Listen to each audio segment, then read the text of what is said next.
যারা আখিরাতের বাজার করলো না, সওদা করলো না, পরকালীন জীবনে কি উপায় হবে সে চিন্তা যারা করলো না, তাদের মতো হতভাগা এই দুনিয়াতে আর নাই। আজরাইল কিন্তু ঘুষ নেয় না। আমি অনেক টাকার মালিক, আমার বাড়ি গাড়ি টাকা পয়সা সব কিছু আছে।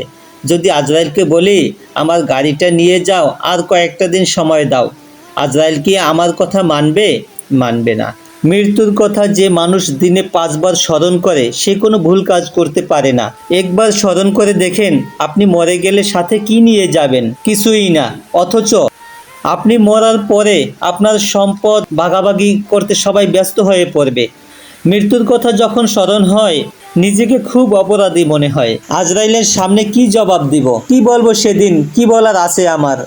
শুধু মালিকের কাছে একটাই চাওয়া, মৃত্যুটা যেন শুক্রবারে হয়, মুখে যেন বলতে পারি লা ইলাহা ইল্লাল্লাহু মুহাম্মাদুর রাসূলুল্লাহ সাল্লাল্লাহু আলাইহি সাল্লাম।